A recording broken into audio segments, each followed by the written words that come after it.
Joining us on the podcast once again today, the returning champions of returning champions here to our Cracked Racquets podcast in 2022. Of course, you know him best as an editorial producer for Tennis.com, for Tennis Channel, our go-to source for all things Novak Djokovic here throughout this 2022 Australian Open, and of course, our friend David Kane. David, welcome back to the show. I missed you. It was a full 24 hours. How are you doing today? Dobre večer, Sasha. I didn't know if we were gonna meet. I thought there was gonna be more decisions to be made, but I feel like we've got a good. We reached an injunction. We reached a period where we can take a break and discuss, and we'll be back in another 24 hours when there's a new decision. But in the meantime, I'm happy to discuss the latest update. This is how I know you've been on the Djokovic case, because you're using the term injunction here early on. I'm like, man, you watched that court case. I don't think I've ever been more angry with you than through the first 2 minutes of that court case, where he's like, yeah, we're going to determine, let's spend 5 minutes to see if we should sit in front of 3 judges. Should we sit in front of an entire panel of judges? What do we want to do here? I was like, I'm going to kill David. I was like, we've come out of this learning way too much about the Australian legal system, Australian COVID protocols, way more than I ever needed to know. Supply chain, all of it. I was yearning for the days of the Scott Morrison supply chain press conference during that legal proceeding. I was like, there is nothing that could be more entertaining than listening to Scott Morrison bumble through his speeches compared to this godforsaken trial.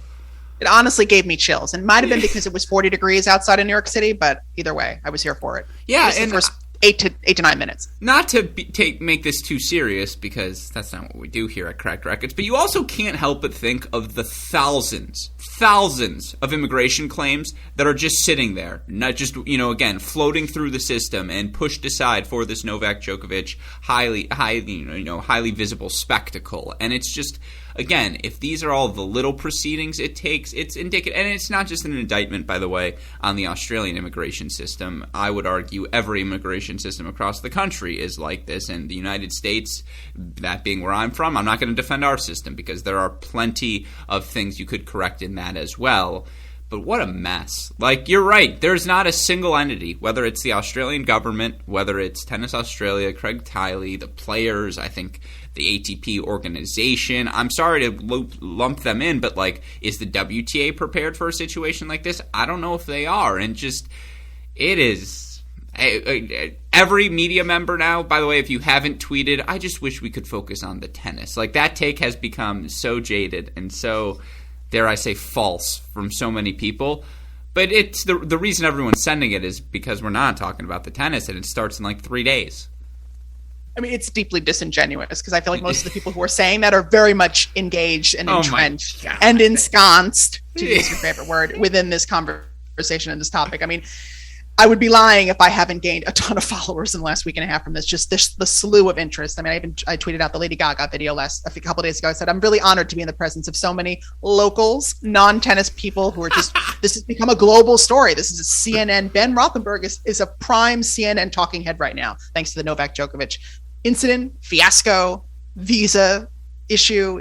We've got a million names for it, and it's all coming to you next year on Netflix. We've got that to look forward to as well. I'm crushed that you didn't say I'm a TV regular now, that you had to point to Ben. It just, again, that's twice today you've crushed me. Yeah. Gotta pronounce Fiklianceva right.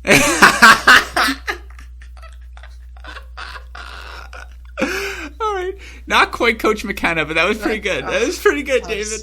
No, it's... I like a challenge, like an accountant. Yeah, that's good. That's good. Yeah, and I mean... Again, I'm ostensibly having you here to update on Djokovic. That's what we're starting the podcast with. I want to ask you about some other things as well, including that on-court action we are referring to. But to just offer an update on where things stand with Novak Djokovic. Again, his visa denied by the Australian government. That announcement coming on Friday, and I don't want to say that announcement felt inevitable, but this issue did become political inherently. And you look at any poll put out of the Australian people, pretty comprehensively the Australian people who, and by the way, it's damn near impossible to get 50% of people to agree on anything anymore, but the Australian people were pretty unanimous in their, no, if we're going to go through these restrictions, we're not going to make an exception for Novak Djokovic. So I don't know how surprised I was to find this outcome today. or that outcome this weekend, excuse me. That said, obviously Djokovic has filed his appeal, and that appeal began today. Just the timeline via our friend Tumaini Carriel on what things are going to look like over the next few days. Djokovic, again, detained or given back into Australian Border Police custody as we await the outcome of this trial. He and his lawyers now working on their submissions for the court of why he should be allowed to stay. On Sunday, there will be a court hearing at 9:30 a.m., and then on Monday, he's either going to be playing in his Australian Open first-round match or he's going to be deported and sent back home. And we still don't know the answer to that question.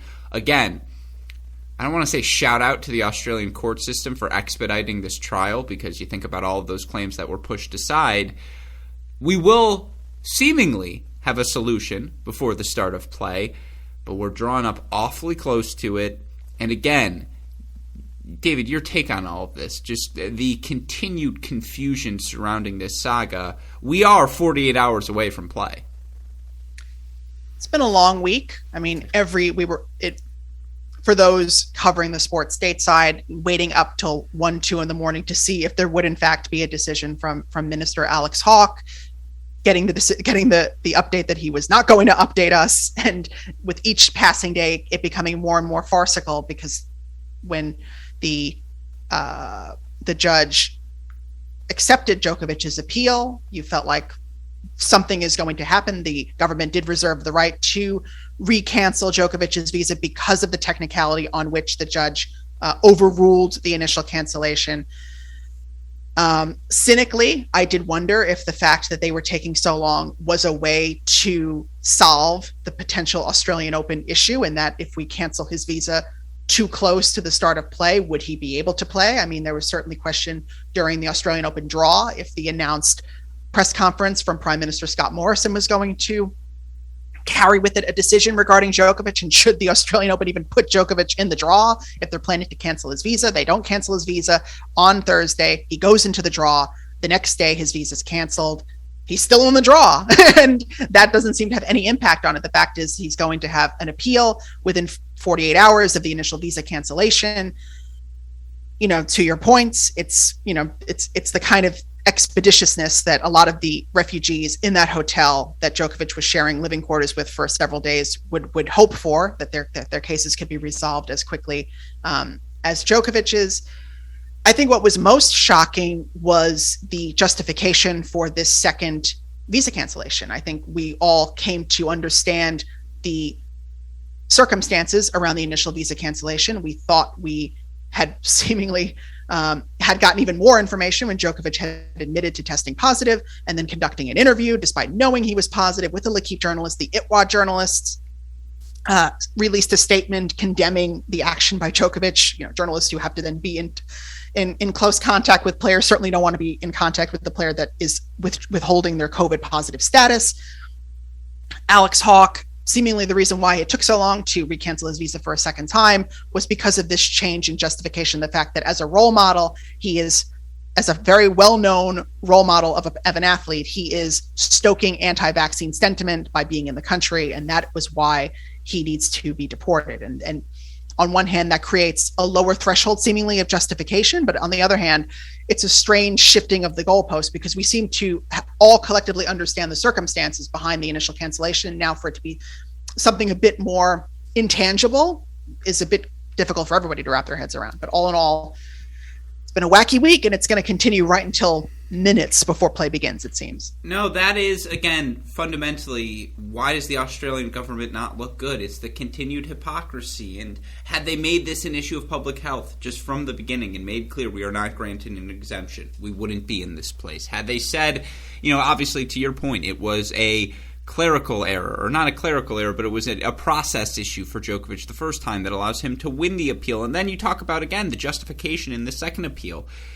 In the report, it acknowledges Novak Djokovic is a low risk to transmit the COVID disease while he is there, that he is at low risk to contract the COVID virus while there as well. They concede these points to Novak Djokovic. And, again, I talked about this earlier, making this inherently political, this decision, which I don't know if that's good or bad. I suppose to some extent it always was. But the justification is much more political than it is based on health advice and health guidance from the Australian health minister. And that was fascinating. Like, that was, to me, unexpected. And again, as an issue of public health, if we are saying people have to get vaccinated to enter the Australian Open grounds and watch the event, then yeah, you can understand again why the Australian people will say, but wait, we're making all these exceptions for someone who is unvaccinated. That's really not the case the Australian government is making, like, fundamentally. Now, there is some, again, talking about how he's a role model and how it may encourage others to not receive the vaccination, and you mentioned that as well. But that to me was fascinating. I don't know, I did not expect that justification. It's a wild gambit because they're really using his own character against him. I mean, the whole reason why he doesn't want to be vaccinated is he's taken this principled stance. He doesn't feel he needs to take it. And based on some of the evidence that Alex Hawke put forward in that initial hearing, just this evening / morning Australia time, was citing the evidence of poor judgment, poor character in regards to how he's handled this COVID pandemic, dating back to the decision to hold the Adria Tour while both WTA and ATP tours were locked down, during which he, his wife, and several players all contracted COVID for the first time. The L'Equipe interview, the fact that he withheld his positive status from that journalist. I mean, I think it's trying to make an argument about poor judgment, poor behavior, which has been the discussion about Djokovic for much of his career, behavior versus intent. He didn't intend to make the journalist's day any worse by canceling the interview, but at the same time, the action was that he knowingly potentially exposed this journalist to COVID. And so I think it's a fascinating one because, again, these are all actions that are now going to be put to the test in the Australian Open should he be allowed to play it. It's examples where people will be able to look at, it's a precedent that is set. Well, if Djokovic is allowed to act this way, why can't I? It's sort of that, I don't want to say slippery slope, but it's that sort of logical sequence where if this is allowed to pass through, what becomes of the next person who is now able to then look back and say, well, you gave Djokovic this pass, what about me? And, reading the tweets from legal experts, it seems like on one hand, it might be easier to justify that. It just has to be sort of this good faith effort on behalf of the minister that he believes this. But on the other hand, it feels like a strange shift because it felt like there was enough based on how he conducted himself in December, the fact that he seemingly, was untruthful or inaccurate in filing his travel documents, the fact that he was in Spain in between coming to Australia and Belgrade, the fact that was all put on his agent is no longer relevant. All of the big hot topic discussion points of the last week were all conceded by the Australian government, and in its place is this new, more ephemeral argument. Yeah, and again, this might come as a shock to our listeners. Neither you nor I are bar passed attorneys. We don't have the qualifications to speak to the credibility and strength of Djokovic's case. I certainly feel comfortable using legal jargon in everyday life. Good. To quote one of the 4 or 5 movies that we discussed pre-pod that I watched. Oh yeah, I've heard you work, sui generis and all these different Latin terms into our daily conversations. I know you mess around a little bit. And yeah, we've seen a Law and Order episode or two, but it's just. This is where we are. Like, this is the lead story, and it continues to, again, international news. It's punctured it. As you mentioned, it's being talked about on CNN. It's leading newspapers across the globe. It's a shame that tennis is being painted in this light. There's no denying that. And, again, I know we've talked about this before, but how do we avoid this situation moving forward for both tours? Because, yes, there are some countries with vaccine mandates, other countries without them. And so, fundamentally, you could take it on a case-by-case basis. Or, to me, the simplest solution, remove the gray area. Both tours enforce a vaccine mandate. You're vaccinated, you play. You're not playing. I know, again, freedom, liberty, justice for all. I think we talked about this the last time we had you on the show. That was with Nina this morning. See, I'm mixing pods. That's what we want as tennis players, right? Freedom, liberty, and justice for all, seemingly. That's what we stand for. That said, no. There's just going to be gray area. This will continue to happen, right? To me, that's the only way to solve this moving forward.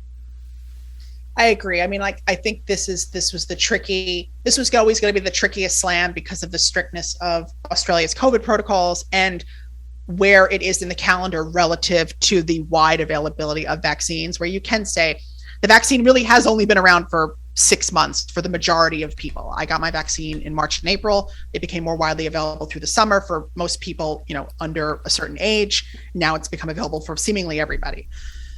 By the time you get to Paris, there seems like less and less of an excuse to not be vaccinated without a reason. And again, coming into May, what will the potential medical exemption, if Paris requires medical exemptions, be? I mean, I know there's been some chatter from the sports minister saying that because their bubble is so secure, you can be unvaccinated, but given everything that just has transpired in Australia and the media storm that would be surrounding allowing an unvaccinated player at their tournament, it hardly seems worth it from a tournament organizational standpoint to then have to defend an unvaccinated player in your midst when basically everybody else is vaccinated. And again, to go back to what we've discussed so many times, we're not talking about a 50-50 split here. This is 97-3. This is 98-2. We're talking about one or two players in the top 100 who are not complying with this very reasonable request. And so then it does become a question of, well, do you sacrifice the one player? I mean, even one of the most emphatic voices in this debate, player voices, has been Stefanos Tsitsipas, who says, we all had to get vaccinated, seemingly, and the fact that he is choosing not to makes us all look like fools. I mean, why did everybody else feel obliged to get vaccinated to get into the tournament?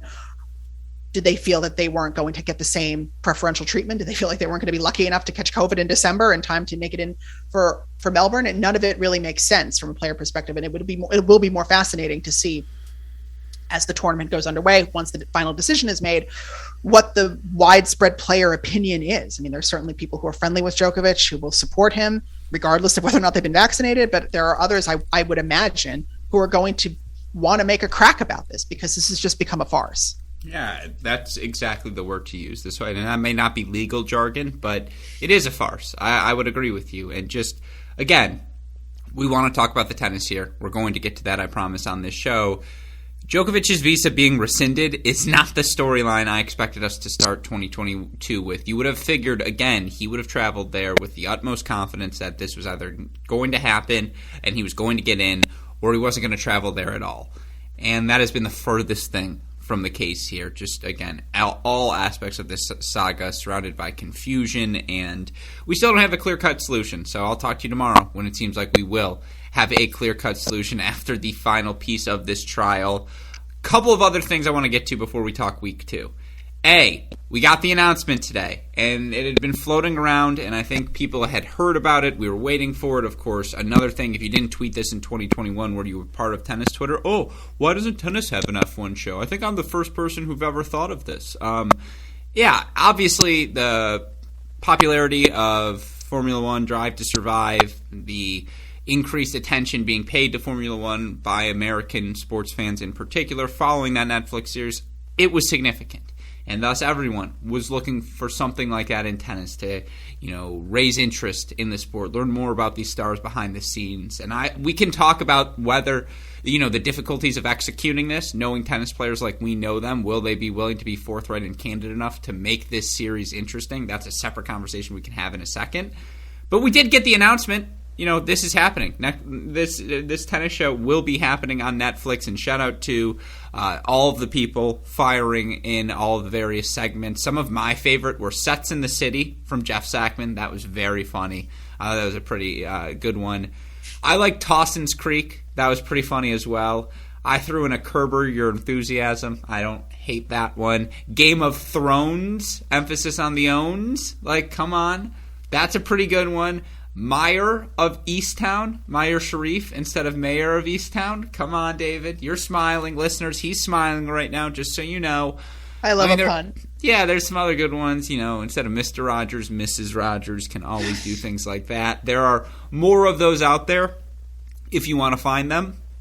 Bend it like Brady. Who needs bend it like Beckham? All of that said, your thoughts on this announcement?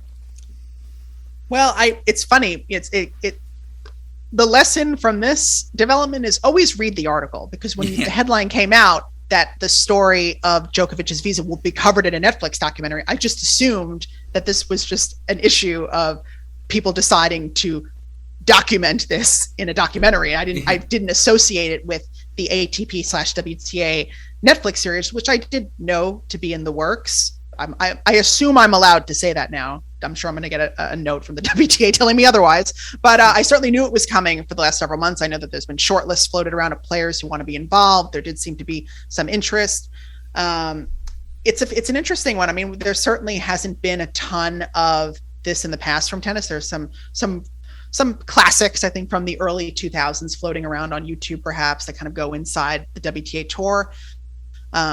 The ATP and WTA, or Tennis Channel for that matter, have done their own documentarian work, but to have sort of a comprehensive look at life on tour from both ATP and WTA perspectives is going to be an interesting one. I mean, there are so many personalities, and I think now more than ever, there are so many players who could potentially come out of a tournament winning a Grand Slam that you kind of can't go wrong with the cast. It's not like if you don't have the focus on one player in particular, well, that's half the story because they're picking up all the majors. I think you could potentially have a cast of 8 women, cast of 8 men, and from that have your 4 to 8 Grand Slam champions in the mix there, or certainly making it deep.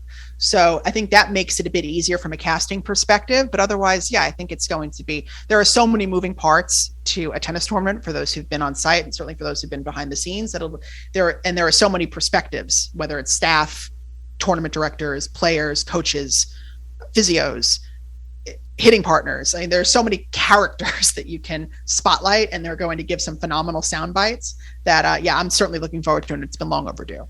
Back to the Futures. Come on. That's a pretty good one. I think it should just be called Inside Out. Like Untitled Tennis Project. Yeah, exactly. What it is, whatever it is called now. Yeah, exactly. No, my question is, will players be as forthright and candid as they claim they're willing to be throughout this whole process? Because tennis players are finicky. Like, there's no denying that. And if you've been around them enough, a lot of them, you got to be homeschooled to be traveling enough to do all of the high-level tennising they do in their junior careers. And, for a lot of them, again, I mean, some are, I don't want to typecast all of them, but it's a very interesting knitting of personalities, and there are rivalries intertwined with those personalities as well that hopefully they'll be able to capture. But it'll be fascinating. Like, who are the players you'd like to see them follow most? I'm curious. Well, I mean, first of all, as an avid reality TV fan myself, I wouldn't underestimate the power of the first season. The first season is often always the best of reality TV shows, especially if you're following the same characters from year to year, because they're always the most honest. The first season, they're always the least aware of the cameras, and are probably going to say something that maybe they'll end up regretting.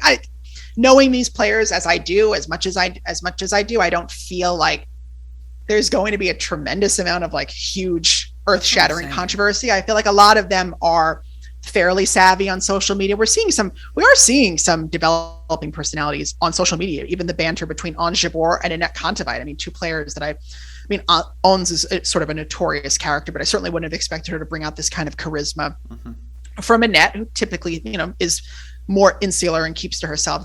It's been fascinating to see that friendship sort of develop in front of the public. But I think there are so many characters. I mean, the one that always comes to my head, and I pushed very hard whenever I was asked my opinion on who should be on the show, was you got to cast Anastasia Potapova. I mean, I have been interviewing her since she was a junior, and she is just a firecracker. She is hilarious. Like the way that she sees the world, the way that she strings her sentences together, fluent in English. Like, you can't go wrong with those. That sort of young, bubbly, vivacious, gregarious. That was the word I was looking for. Just those ones that will talk about anything for as long as you'll listen to them. A Marta Kostyuk, for example, the players that you can ask a question and they'll just go. I think those are the players that if they can get the mics in front of them, they'll just be allowed to kind of really paint the picture of the tour. And I think this is a unique opportunity. Like, to your point, everybody has seen the F1 documentary series, including Annette, when I asked her what TV show she's been binge watching. I think they're excited by this, and I don't think they're going to take it for granted, I would hope. And again, there are so many personalities on tour that if you don't have one, there are 3 others who are going to fill in the gaps. I mean, even from on the American side, a Bethany, a Danielle Collins. And I think the ATP are starting to open up in their own way too. I mean, Casper Ruud is becoming quite an interesting media personality. He did some stuff for Tennis Channel. He's done some stuff for Yonex. I think he's even going to be contributing some media features for Eurosport. I mean, someone who kind of understands the media game, I think. And then even former players would be interesting to get their perspective, because a lot of them are very much interwoven on tour, all of which to say I'm really excited for, and I'll be watching every episode. And we're hoping, I'm sure we will be doing content around it as soon as it's available for everyone to watch. I mean, hopefully I'll be getting advanced copies. Yeah, can I give you yeah, seriously. And by the way, if you want to watch them together, screen share on Zoom, I'm in. Can I give you some proposed locks, like some players I just think there is no doubt they're going to be on the show, or at least asked? And you go can tell off, me if because I'm I right certainly didn't give you a very fluid list right there. I gave you one player. That's good. Coco Gauff. There's no way they don't ask Coco Gauff.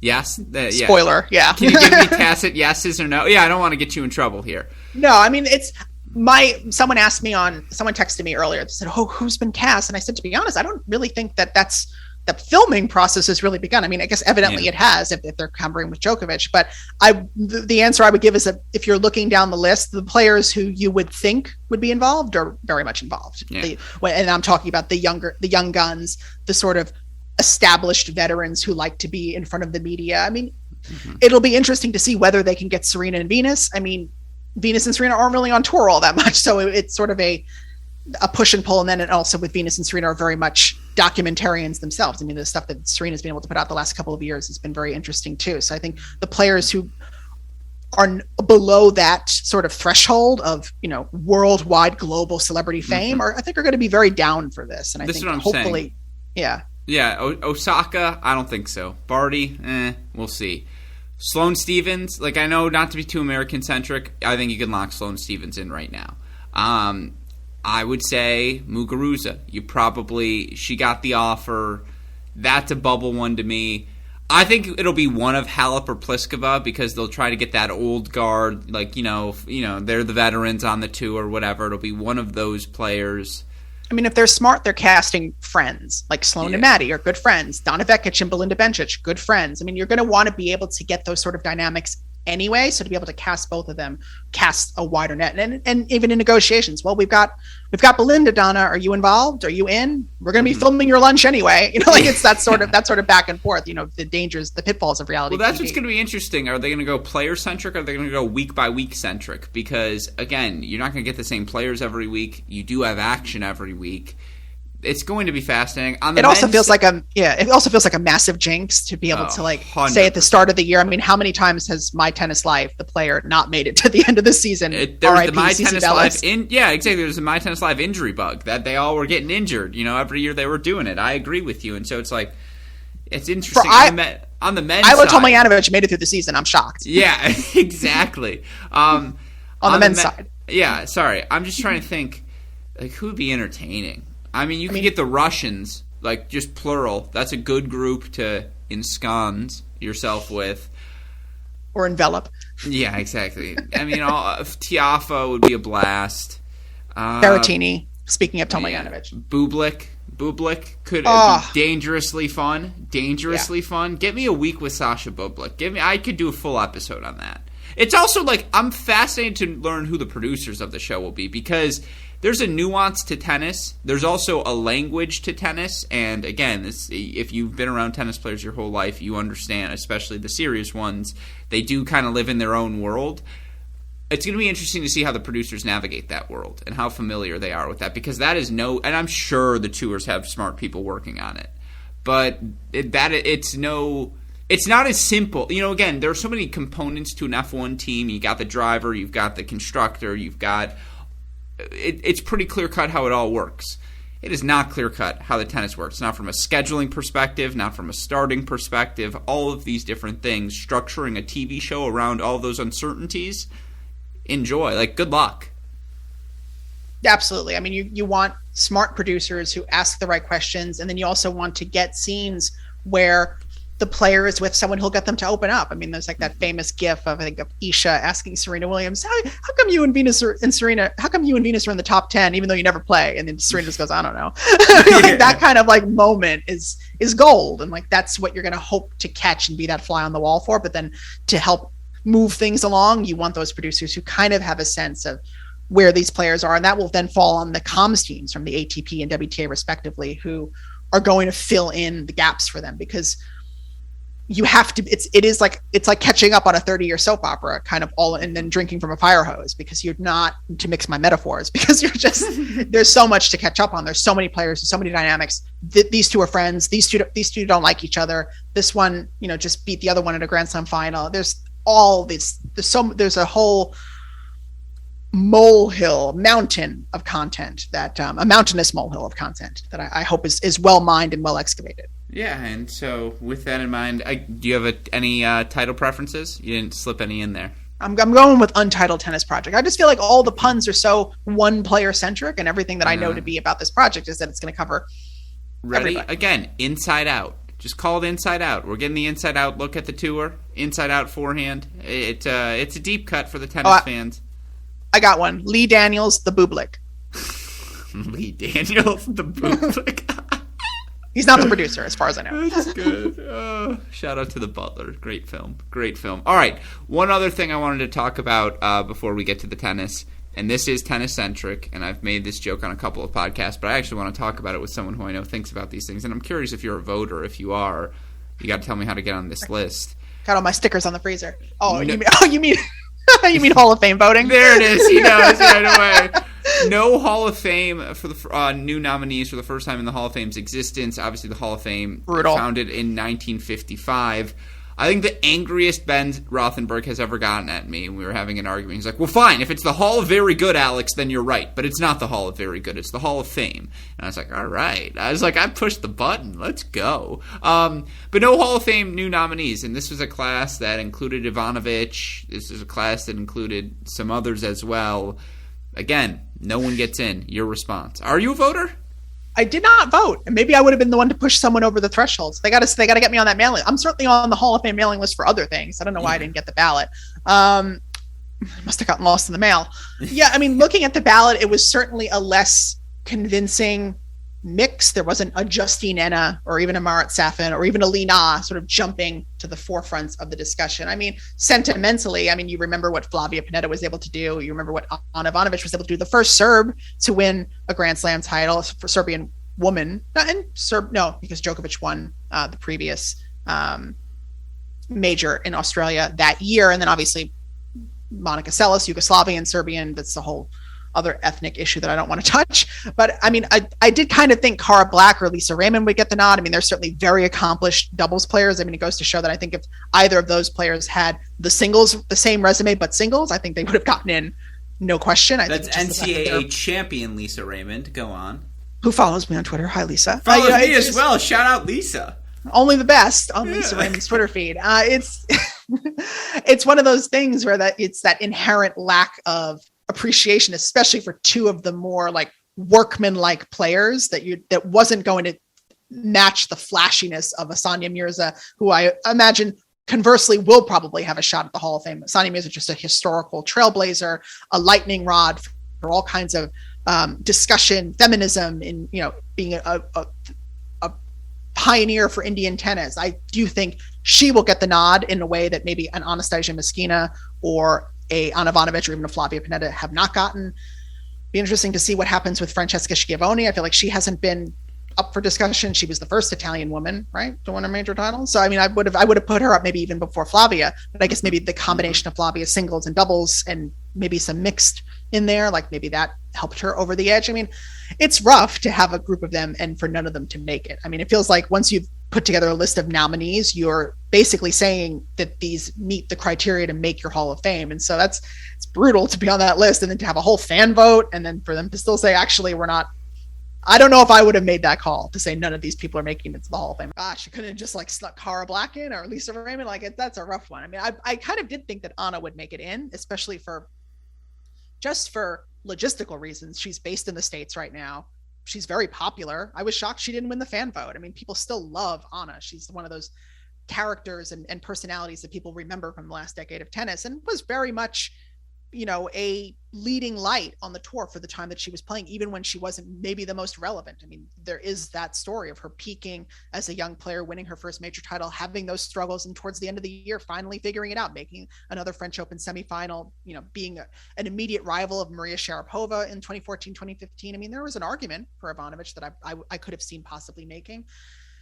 Yeah, it's a tough one. I mean, I probably lost some of my, I got a little disillusioned when Meskina didn't make it in, because I really wanted to see her make the Hall of Fame. I would have loved to hear that speech. I mean, if you're going by speeches, I certainly would have wanted to see Flavia, would have wanted to see Anna, and even Meskina, but it's tough. And I don't know how, what the ballot will look like next year, but hopefully it's somebody who makes the threshold of 75% or whatever it is to make it over the finish line. Who is the one person in your Twitter life who, most unexpected person to like all of your tweets, or most unexpected person you interact with most frequently? Ideally, I imagine it would be a Real Housewife who just is like, this guy gets the show. Here is the gifts. He understands. I mean, this whole tennis career is really just a long con for me to eventually become a Real Housewives journalist. No, I mean, the day that Elena Vesnina followed me on Twitter was a very good day. You could kind of feel her circling, like she was liking some of my tweets, and then eventually I just got the nod. She's not on Twitter as often as I would like. She is, David. And I did bring her up during the draw ceremony when there was no draw. I said, I'm just going to call it now. 2022 Australian Open champion Elena Vesnina. We miss you, girl. Tamira Pashek is one that likes my tweets, who I adore, was one of my first major interviews, and is on somewhat of a comeback trail in very small tournaments. I'm looking forward to her kind of getting some wins together, because I would love to have a conversation with her. She's hinted at perhaps some issues with mental health that I would love to get that story out, but I want to see where this comeback goes from here, at least get some more data points. But yeah, I've got some good follows, and I recommend that you follow me for some hilarious memes and quotes and retweets. I kind of try to give you a little bit of everything at DKTNNS.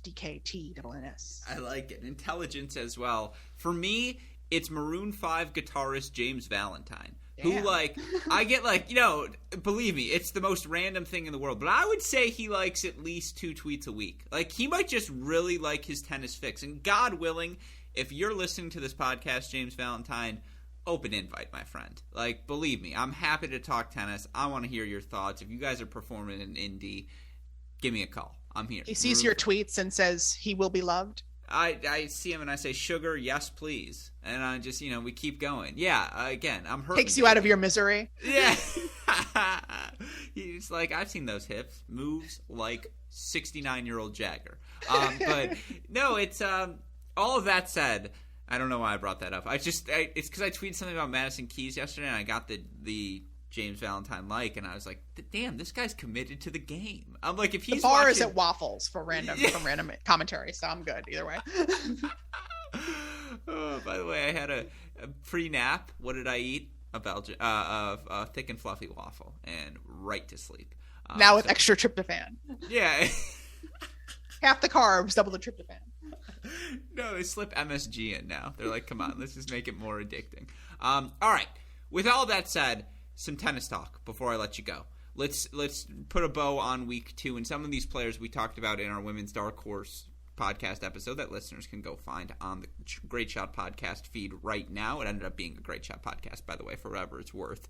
With that in mind, one of the players we brought up has been a superstar here in week 2, Madison Keys, who you threw, I don't want to say, you didn't, it wasn't like super soaker sorts of water on, but you were a little bit skeptical of my inclusion of her as a dark horse. Now, yesterday, 3-set win over Coco Gauff. That comes on the heels of a 3-set win over Ludmila Samsonova, which came on the heels of a straight set win over Martinsova, which I believe also came on the heels of a straight set win over Svitolina.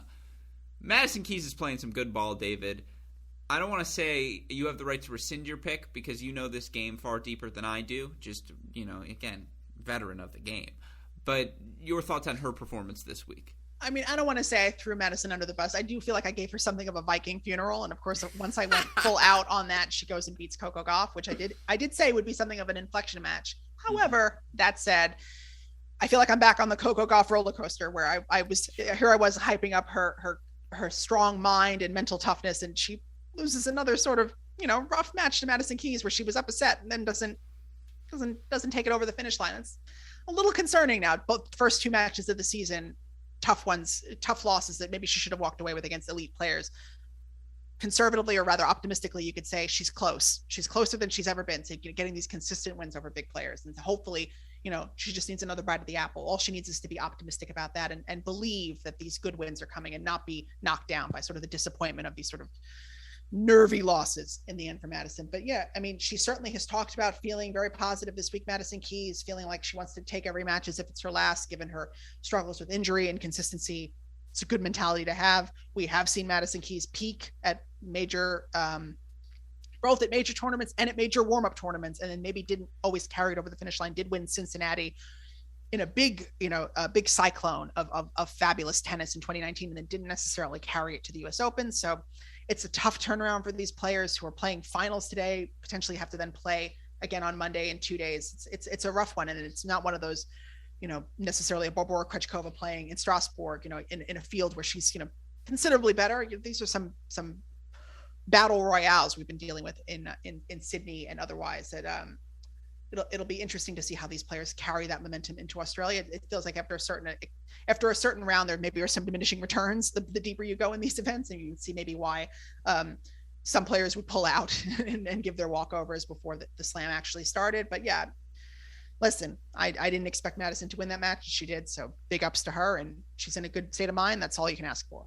Right? A confident Madison is just a completely different beast. And, we've talked about her draws, and I've actually looked at the draws now. I was forced. I was asked to go on another show, and they were like, we're going to do draw predictions. I was like, all right, I'll break the seal. I'll go look at these things.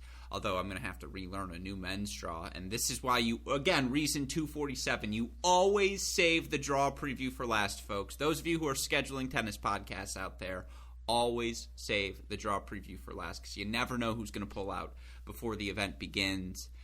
I mean, still, there's not a big body of work to be confident on Keys with, but it's that, back-to-back 3-set wins now, and her level she's managed to maintain that level. It wasn't just an early peak and, pet her out throughout the course of the week. She's continued to sustain that level, striking the ball so cleanly. Case in point, just go watch the return she hit on match point against Goff. And, Goff was serving well yesterday. Goff's moving extraordinarily well right now. And still, just Keys had the bigger weapons. Keys hit her off the court. And, Madison Keys has Ken in round 1. There's a potential rematch with Goff round 3. If Madison Keys gets to week 4, she'll have earned the confidence to be there. And just that is a scary notion, I think, for the rest of the field. And yeah, I stand by everything I said yesterday. If you want to hear my extended Madison Keys thoughts, go check them out. But she's serving so well. And again, she's a long-time weekend privilege member of Serena Williams Power Tennis Country Club. And so she has that gear where it's just on her terms. And it's going to be interesting to see how she matches up today with Ali Risk. Didn't play yesterday. Certainly, I would say Keys has had the better form of the two. That's a match she should win. It's a lot of tennis building up to a Grand Slam start. I think Keys was fresh and ready for it, and I expect her to beat Risk and come into this Australian Open with all of the momentum at her back. You certainly have to be confident to play that kind of baseball. I mean, I'll tell you that. No doubt about that. And, again, by the way, for Ali Risk, 3-all first set against Madison Brangle. Brangle retires. Zidanzik, withdraw. She hasn't played since her round of 16 match where she knocked out Kalnina 1-3, so Shay, bank those points, baby. Bank those points. With all that said, that's tournament number 1 this week. You look at tournament number 2, match of the year thus far. Krejcikova, 7-6 in the third, over Anett Kontaveit. Badosa, 2-2 over Kasatkina. Your dark horse, Daria Kasatkina. Yeah, but I still feel pretty good. Get the loss out of the way now, right? We'll worry about winning when it's go time. Let's start with Kontaveit. I tweeted this out, I know, earlier today. I think, Krejcikova's 46-15 or 45-15 since winning a title the week before the French Open, and 11 of those 15 losses are to players who are currently in the top 10. 14 of the 15 are to players currently in the top 25. If you are not a top 10 player, you're not beating Krejcikova. If you're not top 25, you're probably, again, even if you are top 25, you're probably not beating her unless you're top 10 either. Kontaveit took the thunder. Raducanu winning the U.S. Open stole her thunder. What we've seen from Krejcikova is unprecedented. This run of success, this early in her consistent WTA singles career.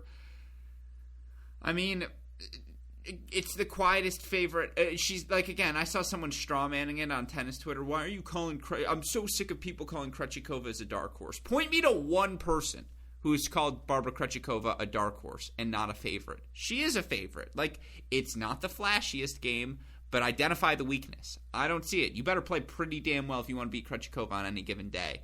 And just, I think yesterday's match against Kontaveit proved that. I mean, I tweeted that the match had bagels and good tennis, which are two of my favorite things. I was really excited for that scoreline. But yeah, I mean, Krejcikova's a tricky one. I mean, a phenomenal game. You do have to watch that forehand. It might break down. And Barty did a really good job in Cincinnati breaking down that Krejcikova forehand with that extreme grip. I was surprised that Kontaveit didn't take it over the finish line. I felt like some of those shots and points that she won to set up match point, the points that she played to save match point, that's a rough one. I mean, certainly she seems to be taking it in stride, having some laughs about it on Twitter. But that's a disappointing loss after having all those opportunities. But that said, Krejcikova, to be able to see both Kontaveit and Krejcikova take this crazy level of momentum, seemingly out of nowhere momentum from 2021 into 2022, they're already winning. I mean, it's usually historically so tough to have a great season and immediately back it up in the way that they've done. And I would add Badosa to that conversation as well. Players who were just the stories of the summer and fall and have really just picked up where they left off in January. I mean, how many times have we seen players end the year? I mean, even going back to a personal favorite of mine, Dominika Sibylkova winning the WTA finals in 2016 and really struggling to back that up immediately in 2017. I mean, it doesn't necessarily always translate that end of year form. You run into that brick wall that is the off season. You have to start all over again with excess expectation. And then when you don't immediately back it up, the momentum starts to fall. You start to doubt yourself. And then before you know it, it's like, where did that good form go? But Krejcikova, I think it really does speak to that doubles experience. I mean, she is a player who was used to elite matches, used to pressure situations, used to crazy tie breaks. I mean, all of it seemed to really play in her favor by the end of that match. And it's really been great to see after sort of the bumpy finish that she did have, as much as she was really the story of the season, she did have some pitfalls, most notably at the US Open, really having to deal with the crowd, with Muguruza.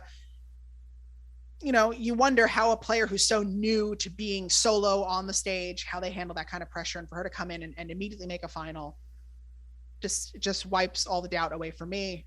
Yeah. She's been able to do this on hard courts, and now clay courts are coming up in a couple of months. It just feels like everything's all going full circle for the Czech. She was horrible at the Billie Jean King Cup and did not have a good Guadalajara. And, horrible results-wise. And that threw you off the scent because she lost her last 5 matches, really, of the season. And, again, I think the hardcore fans weren't doubting her, but you watch her come in and just take care of business here and then get this come-from-behind win over Anett Kontaveit in her first week of action. It's exactly what you wanted to see from her coming out here in week number 2. That said, she's going to get a test against Paula Badosa, who did not play poorly in her first-round loss last week against Victoria Azarenka. Vika was just a buzzsaw in that match, but has backed it up. All this shows for Paula Badosa is how real her end of the season was. And Badosa doesn't have that Serena Williams Power Tennis Country Club aspect to her game, but she's moving so well right now and just can do a little bit of everything. It's Muguruza-ish, not to typecast, all the Spaniards together, but it reminds you of Muguruza in the length that she has around the court and her ability to move and beat you to the spot and absorb, redirect pace. Again, I think Muguruza generates a bit more pace on her own. I'd say Badosa probably a bit more fluid as an athlete, but there's a lot to like about Paula. Again, the way Paula Badosa can match up pretty well with just about anyone.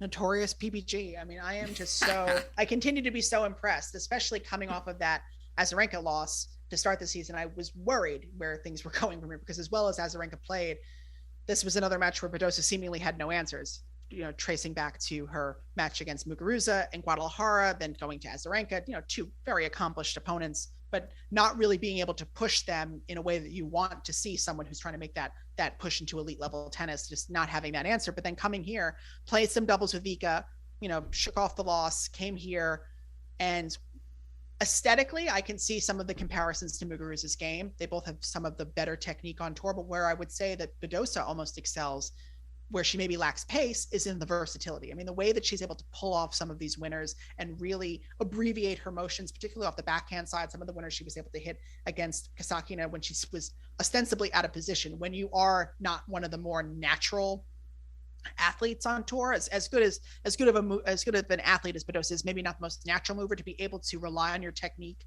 to dig yourself out of corners and hit winners on the run.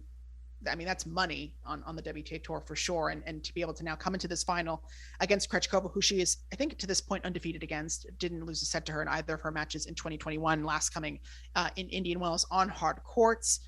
Close friends, the two of them. I mean, the way that they've been able to, carry this momentum together through the spring to the summer. And now, I mean, it's for Badosa, it's really all playing with house money, because she is not really defending any points. I mean, this time last year, she was in a hotel trying to figure out if she was going to get the requisite PCR test to get out of hotel quarantine, sick with coronavirus. So between now and the beginning of February, there's nothing. She's just gaining points, whereas the players above her are quickly losing them. And so you could potentially see, with a good run in Australia, Paula Badosa, top 4, top 3, it's really making a push for that second part of the season. Obviously a lot of points to defend on clay, but with all that confidence, momentum built up from hard courts, the sky's really the limit for her.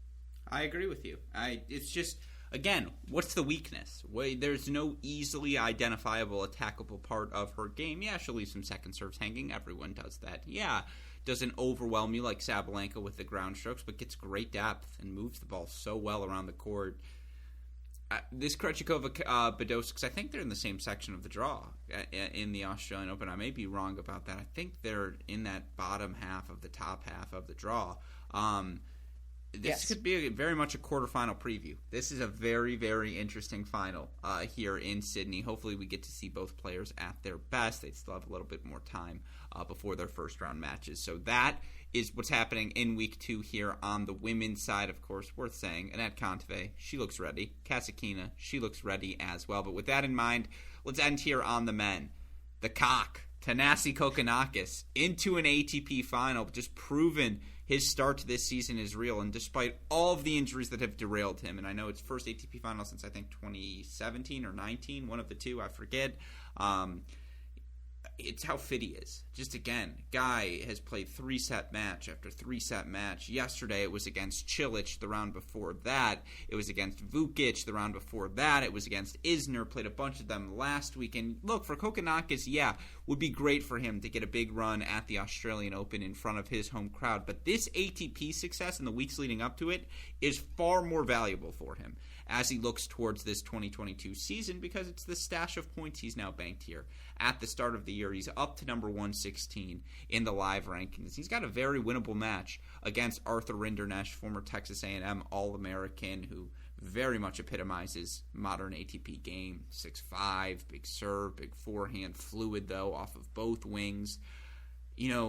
For Kokkinakis, a win today gets him up to number 103 in the live rankings. If he gets this title, boy, would that be a blessing. For Arthur Rinderknecht, he's in the top 50 for the first time of his career, 48 in the live rankings. I mean, again, Cilic is now 13-4, I think, in his last 5 events. He's playing really well and has an open section in that bottom half of the draw. Again, Corentin Moutet, lefty. Great for him to make that next-gen finals push, that Paris push at the end of last season. Semifinal for him to back things up to start the year, obviously excellent as well. Let's start with Adelaide. Your response to all of it. Kokkinakis is in Adelaide, right? Yeah. Okay, thank God. Okay. What a feel-good story, from Kokkinakis. You look at him in that sort of generation of lost boys from that Aussie contingent. When you look at Tomic and Kyrgios, Kokkinakis hasn't been part of the picture for much of those last several years, and not for lack of trying. There's just been so many injury issues, and it does give you pause when he is playing this many matches before a Grand Slam. You think, oh my God, please, just hold it together through the Slam, just make it through. Just a fan favorite. I think no one really has a bad word to say about him. That's probably one of the best in a men's environment where we haven't talked enough about the tennis. That's the tennis story that that people really should be talking about, because that's a really great one. And hopefully he's found the formula. Hopefully he's found the formula to stay healthy, because his game is fun to watch. He's a compelling personality. He's got that fun earring, all of it. Just really excited for him. He's got that fun earring. Like that fun pirate earring. It's it gets me every time. Otherwise, yeah, it when you talk about the men's tennis right now, it just feels like Djokovic has taken up so much of the oxygen that it feels hard to really absorb most of the non-Djokovic stuff. Kokkinakis is definitely my number one story for sure. Yeah, I mean, I'm big on the Rinderknecht bandwagon. He's got a really fun first-round match against Kyle Edmund Light, a.k.a. Alexei Popyrin, in round number 1. And so, is that what they call him? Yeah, watch the games. That's what I call him. Rinderknecht can ball, but you're right. Kokkinakis winning a title in front of the Australian crowd. Kyrgios jokes about retirement all the time. If I'm Kokkinakis, I mean, from a money perspective, obviously he can't do this, but I'd be like, I'm good. Let's call it quits. That I got back to this point, I just cannot believe it with all the injuries he's undergone. And was able to play a full year of challenger matches last year. Speaks to how valuable that is. But again, like, the size of this group, it's so funny. Rinderknecht, Cilic, 6'5", 6'6", Kokkinakis, big guy, and then Mute. Like, you just got him hanging out here in Adelaide. Again, yeah, this Kokkinakis story, if Djokovic wasn't happening, this is what we would be talking about. I would also say Tommy Paul's looked really good. Like, yeah, he lost in 3 to Cilic. Cilic is playing lights out, and I think Tommy's playing really, really well. And if there is no Djokovic, if he's withdrawn from that top half, didn't Tommy just beat Andrei Rublev? Because I think that's scenarios that Rublev would go into the Djokovic spot. Didn't Tommy just beat Rublev in New York? And, like, that's the section of the draw Tommy's in. There's a world where he makes the 4th round. If there is no Djokovic in this draw, Tommy Paul is in that little section of the draw. And, like, he would be one of the immediate beneficiaries. Not in New York, because that was TFO. It's TFO. But didn't Tommy beat someone? That sounds. Oh no, he beat him at Indian Wells. He beat him at Indian Wells. That's what it was. Yeah, because I was like, I know he beat Rublev somewhere. But it wasn't New York. Thank you for correcting me. It was indeed Indian Wells last year. Yeah, I pointed you in the right direction. Yeah, it's good teamwork. Again, that was like serve tee, Alex high forehand, poach, put away, money. Yeah. Wait, are you a lefty? No. Yeah, okay, because you just, for listeners, why do I ask that question? He did the put-away volley with his left hand, and I was like, what? David Kane, lefty? What a Lisa Raymond backhand volley. Yeah, what a swerve. Hall of Fame volley. By the way, on a podcast, I don't know if it was with Nina on the air or off the air. I think it was on the air where she referred to the fact, David Kane, great name, just for whatever it's worth. And so... Thanks so much. I love her voice. Yeah, I like it. All right, on the flip side, let's talk Muzzy. Andy Murray, 3-set win over Riley Opelka. He's got Karatsev next. That's a fascinating match. Karatsev, a 3-set win over Dan Evans. Karatsev has played better and better tennis. 3 sets over Sonego, 3 sets over Evans these past 2 rounds. Obviously for Murray, the 3-set win over Basilashvili, he was up a break in set number 1. Let that set get away from him. I mean, last night, Opelka was unbroken through his first 8 sets of the season. Murray gets him 6-4, 6-4 in sets 2 and 3. I think Riley's playing really well. I think Dan Evans is playing really well. I think Karatsev's playing really well. I can't believe Andy Murray can move the way he can now. Like, the lengths he's progressed between Wimbledon and now, shout out to modern medicine. Like, this is why you should get vaccinated. If scientists can make Andy Murray move this way nowadays, you don't trust them with a vaccine, like, I'm sorry, you're just wrong. Yeah, I mean, we didn't get the all-British final that some of my British Twitter followers were kind of starting to hype up a little bit, but we did get a really compelling battle between who will smile first, between 2 of the more serious gents on tour, and Murray and Karatsev. Karatsev, who was coming in with a mountain of points to defend at the Australian Open, the fact that he's been able to start the season as positively as he did, even if he doesn't end up defending all those semifinal points, just a great mood booster coming into Melbourne, knowing that he doesn't necessarily have to defend all of them, that he has actually done some of the harder work before even heading into the tournament. But Murray, again, just, sort of, again, to compare to Djokovic, sort of the antithesis of a Djokovic right now. I mean, the fact that while headlines about Djokovic appealing for the right to compete in this tournament unvaccinated, there are headlines about Andy Murray talking about how he turned down a 7-figure deal to compete in Saudi Arabia because he disagreed with their human rights violations. I mean, this is just sort of, you can't get 2 more polar opposite people right now, especially when you think that, Nigel Farage is hanging out with the Djokovic family in Serbia. I mean, it really is just black and white when you look at it through that sort of lens. But yeah, I mean, Murray it sort of feels like a reverse psychology sort of comeback for Murray a lot of the times, where you feel like he's got to play quick matches, and it seems like every match he plays is long and goes the distance, where hopefully the better he continues to move, the more efficient he can make these matches. I mean, that will certainly give everybody a sigh of relief. They feel like that he can actually go deeper into these tournaments because he's got to conserve his energy as well as he's playing now. Hopefully he can, recover in time to play Melbourne again. It's sort of that double-edged sword of playing so close to the slam. You're getting that confidence and momentum, but what are you sacrificing in terms of physicality? So it'll be interesting to see how that final plays out. Karatsev probably going to keep points short, big hitter. So I think that's sort of an ideal situation where he knows he's not going to have to play a really physical final. But yeah, two guys who you're really looking for to make a smash start to 2022, and they already did it. And I wanted to add about Cilic. He was my pick to be one of the comeback players of 2022 alongside Naomi Osaka in the latest issue of Tennis Magazine on newsstands now. And he works in the plugs, my folks. That's why he continues to get the return invite. There's just the human aspect of Murray that I've always been gravitated to, which as a tennis player, I think anyone inherently relates to, where you just scream at yourself and you're a perfectionist and you're so angry at making the error. And relatable. Yeah, exactly. That's what makes Murray Murray. I just love how human he is out there on court. And, again, he's going to get the ice wall in Aslan Karatsev next. That's going to be just a fun dynamic between the two. Karatsev trying to take that ball early on the rise, keep Murray stretched in the outer thirds, which of course is not where he wants to be, though he does look so much better as a mover. Yeah, I'm all in. Again, Murray's back. I used to think, again, Wimbledon-wise, I was like, yeah, he can get top 100 again. Sure, he can get top 50. I don't think he's ever going to be at a factor at a Grand Slam. I still don't think he's going to be a factor in terms of the latest stages of a Grand Slam. But he can get back to the top 25 now. And again, 3 years ago, we had a retirement ceremony for him at this event. That is no longer the case, or 2 years ago, whatever it was. It's been a fun week, too. I really do think the players playing look rejuvenated. The quality of tennis this early in the season has been pretty high, David. Yeah, the Australian Open really did roll out a full retirement ceremony for players who never retired. I mean, their fingers are really on the pulse. Yeah, no, it's unbelievable. In all respects. It's unbelievable. Again, and Craig Tiley's probably going to get a raise coming out of all of this. They'll be like, you know what? We don't pay you enough. Here you go. You managed to... I mean, again, we can talk Australian Open financials a different time when this tournament is over, but they've been... On Patreon. Yeah, exactly. But they've been taking a bath in it anyways, and so...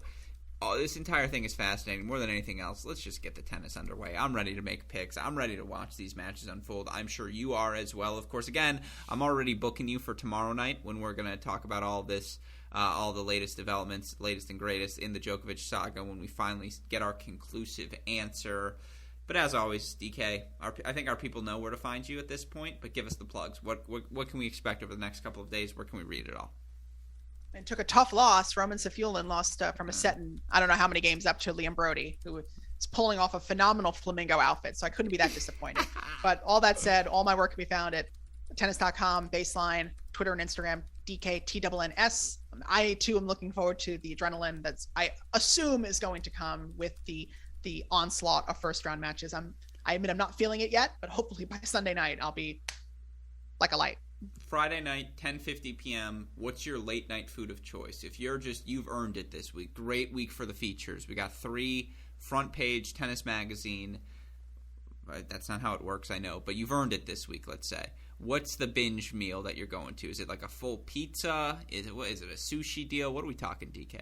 So last year it was clementines because I really needed that vitamin boost. I've actually been trying to detox this week. That's the saddest excuse for a late night meal I've ever heard. There's something really cathartic about kind of opening, unpeeling the clementine while you're waiting for a 2:45 in the morning press conference to start. It's something kind of it keeps the mind going. It's the Wordle before Wordle. That is the saddest thing you could have offered me. I did the same thing with Gil Gross. I was like, "What's your favorite candy bar? You're at the gas station. Give me one." And he said Butterfingers. I was so angry. I was like, dude, we're stopping this now. I was like, we're stopping this now. I was like, I'm calling you. By the way, in your intro moving forward, it'll be he likes clementines because now for Gil, he likes Butterfingers. I'm trying to detox, man. I have been going crazy on Mini Reese's peanut butter cups. They're the Valentine's variety lately. You mean these Mini Reese's peanut butter cups? See, those are for chumps. You want to get the holiday variety because they are the freshest. And at the Target around the corner, You get that bite. I feel like a crazy person. I'm explaining it to people. No, it's that bite. You just crack into that fresh Reese's peanut butter cup. You got the fresh peanut butter. I agree. And the holiday version, it's a little fluffier, the peanut butter in there. Like, I totally understand what you're saying. Fresher. Yeah, see, you think I'm not a veteran of the game, that I can't talk Reese's peanut butter preferences, please. The reason I got this... each other. Yeah, exactly. I went to Kroger, which is just never a good start for me. And I am just...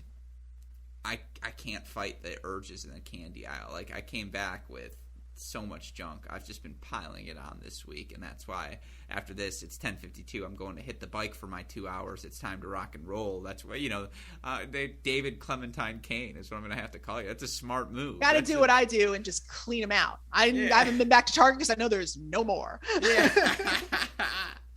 Oh, man. I got empty boxes. I got Chips Ahoy Chewy cookies. I got a big variety bag of candy. Do you like Reese's Pieces? No, I don't do a ton of plebeian chocolate. I gotta be honest. Pieces are the candy your grandma buys you at the movie theater when she's like, "Oh, you're gonna love these Reese's Pieces because they're the cheapest," and you're just like, "I hate Reese's Pieces." I mean, I don't hate Reese's Pieces; they're just the least preferred. I mean, the most heartbreaking part of the pandemic for me, which goes to show my privilege, was when the announcement came down that all Godiva stores were closing in the United States. I mean, that was a rough one for me personally, as someone who grew up getting his little chocolate heart from age 3. I can't even talk about it. I'm emotional, but it's just that is technically my go-to. And if you can go to like a Target or even a Staples, they do sell them at the checkout bar. Those fun little Godiva bars with the G. Yeah, kill, marry, Godiva, Ghirardelli, Lindt. Oh, easy. Marry Godiva, Ghirardelli, kill Lindt. You're Lindt killing is too rich. Lindt? It's too rich. You kind of just like it's like slimes on your tongue and just look. Sorry, Roger. I'm definitely marrying Ghirardelli because my guy Ghirardelli, simple man. Yeah, exactly. He's just so consistent. You're right. If you haven't effed in a while, Lindt can do the job for you, but you can't be effing Lindt all the time. Like, that's just too much. Yeah. I think that's a good place to end, DK.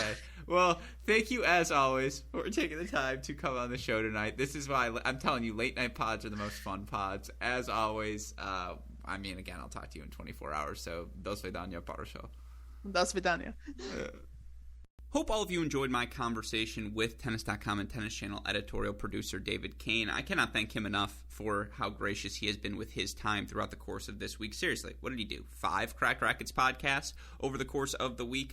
That's got to be a record for any person in 1 week, and certainly he's climbing up the charts in most Cracked Rackets podcast appearances. That's because I always value his insight. I appreciate, again, his candidness always as well.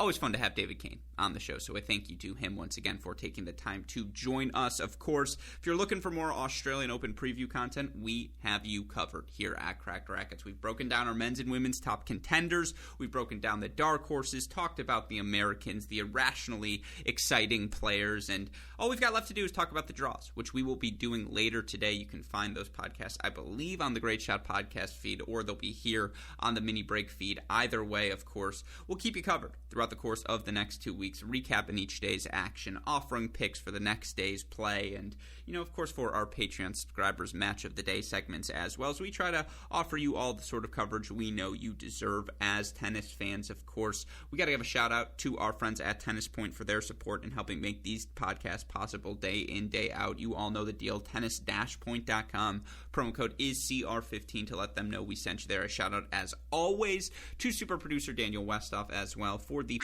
of an editing job he does day in, day out. Was under the weather this week, still managed to crank out all the content. That's because he is the best in the business, of course. Why do we have so much content? Busy times. As I mentioned 10 minutes at the top, college tennis rocking and rolling. You missed any of our preseason coverage, you can go check out our college contenders episodes. You can hear from countless Power 5 men's and women's head coaches over on the Cracked Interviews podcast feed as well. All of that content available on our website, crackrackets.com. With all of that said, for our fantastic guests, David Kane, our super producer Daniel Westoff, our friends at Tennis Point, from all of us here at both Cracked Rackets and the Tennis Channel Podcast Network, I am your host, Alex Gruskin. You know what we say. That's the break. And we'll see you all tomorrow. Thanks, everyone.